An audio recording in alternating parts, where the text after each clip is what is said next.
মা আমার এখানে ব্যথা করে। ও তো মুক্তি কত বলতে পারে না। আমি তো নিজে ত্যাক্ত হয়ে যাই, আমাদের তো সে ত্যাক্ত হয় বেশি। ও তো বলতে পারে না, দেখেন ও কি অবস্থা করে, এ রোগ নিয়ে যে যন্ত্রণা করে। আমি তো মা বলতে পারি, আর তো কেউ বলতে পারে না। এখন এই যে কোনো খাওয়া দাওয়া নাই, নিজের দম ফালাইতে অনেক কষ্ট হয়।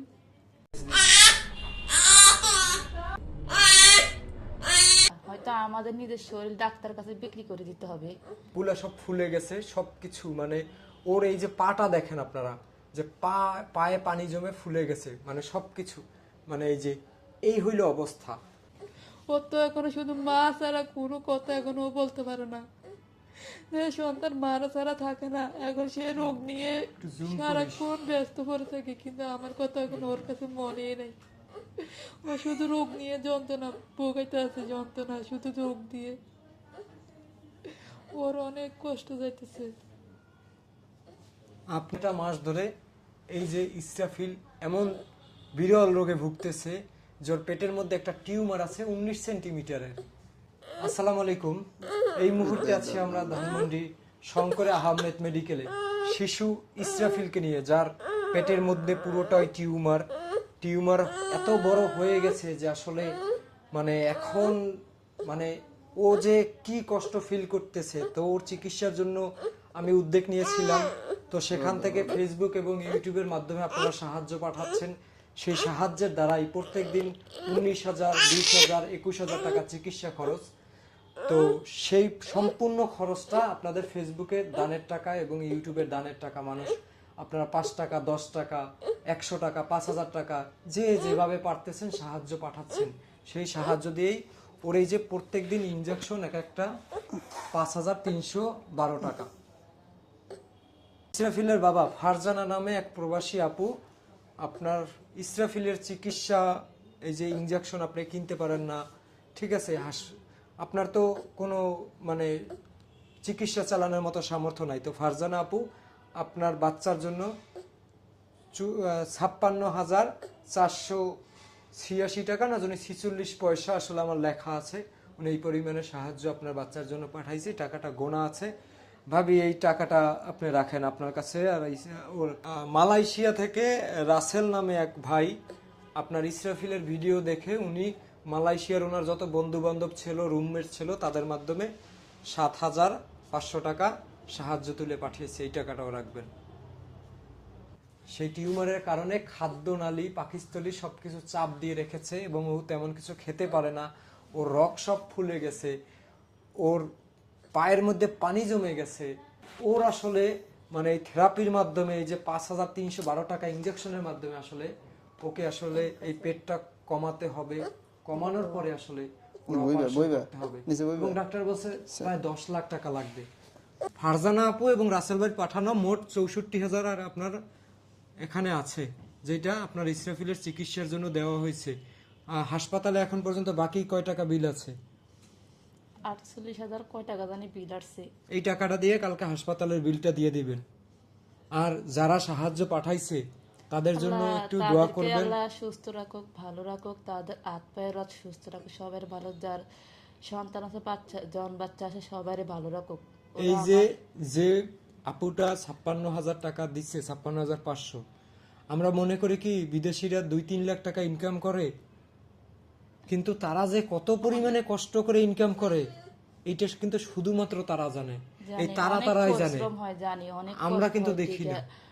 আল্লাহ ওই আপুরে হায়াত বারাক, রিজিক দেখ, হাত রাতে ভালো রাখুক। আমার সন্তানের জন্য যে টাকাগুলা উনি দিয়েছে, রাসেল ভাই যে টাকাগুলা দিয়েছে, আল্লাহ ওদেরকে আরো রিজিক বাড়ে দেখ, আল্লাহ আরো সুস্থ রাখুক, ভালো রাখুক। এখনো কি পরিমাণে ওর জন্য টাকা লাগবে? এখন পর্যন্ত আমার কাছে প্রায় কয় টাকা খরচ হয়ে গেছে আপনাদের চিকিৎসার জন্য? হাসপাতালে প্রত্যেকদিন খরচ কত? প্রতিদিন আপনার তো ডেইলি 20,000 টাকার মধ্যে খরচ হয় প্রত্যেকদিন ওষুধ টষুধ সবকিছু মিলিয়ে। আজকে হাসপাতালে ভর্তি কয়দিন?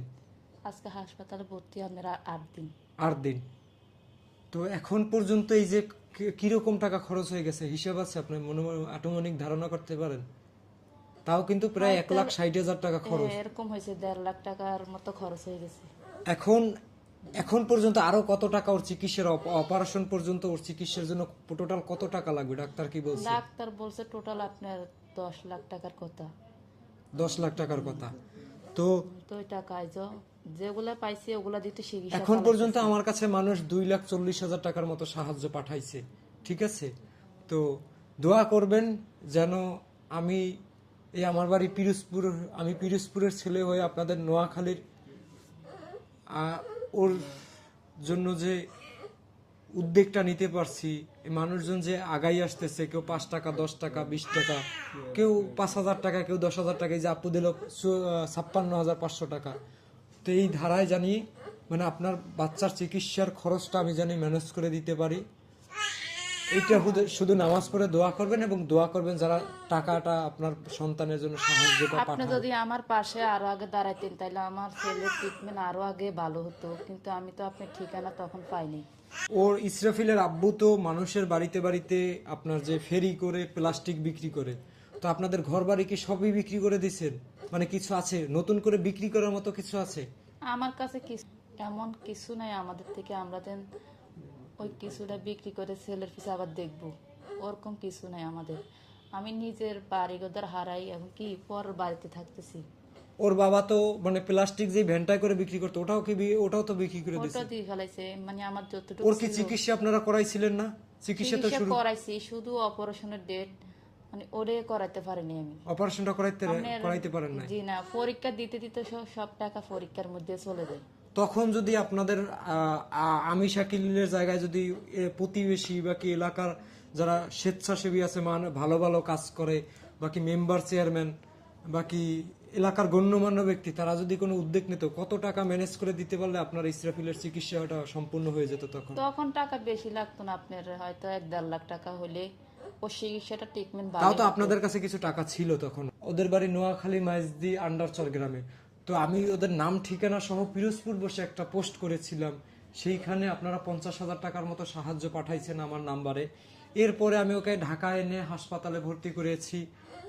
আমার আসলে মাথার মধ্যে একটা জিনিস ঘুরতেছে যে আসলে এই বাচ্চাটা তো নিষ্পাপ, মানে শিশু হলো পবিত্র, মানে ও তো কোনো পাপ করতে পারে না, কোনো ভুল করতে পারে না।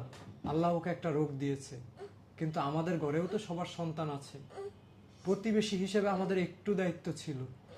আমরা যদি মানে এই উদ্যোগটা যদি আরো আগে নেওয়া যেত, মানে ইসরাফিলের এই যে অনিশ্চিত জীবনের নিয়ে মানে হাসপাতালে জীবনযাপন করতে হতো না।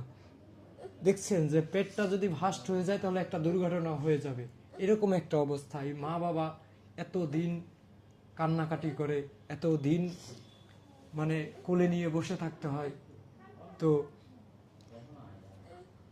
মানুষ হিসাবে এই যে বাচ্চাটা, ওর যে এই খারাপ অবস্থা, টিউমার ফেটে যাওয়ার মতো অবস্থা, তো ও মানে টিউমার ফেটে, এই যে আপনারা যদি সাহায্য না করতেন, এই যে ফারজানা আপু, রাসেল ভাই, এর আগে এনামুল ভাই 40,000 টাকা সাহায্য পাঠাইছে ইনজেকশন কেনার জন্য।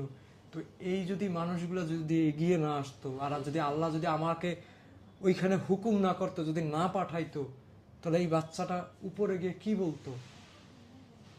মানে ডিবিসি টিভি চ্যানেলের মতো একটা টিভি চ্যানেল নিউজ করার পরে সেই এলাকার মেম্বার চেয়ারম্যান, রাজনীতিবিদ, এলাকাবাসী, স্বেচ্ছাসেবীদের টনক নড়ে না।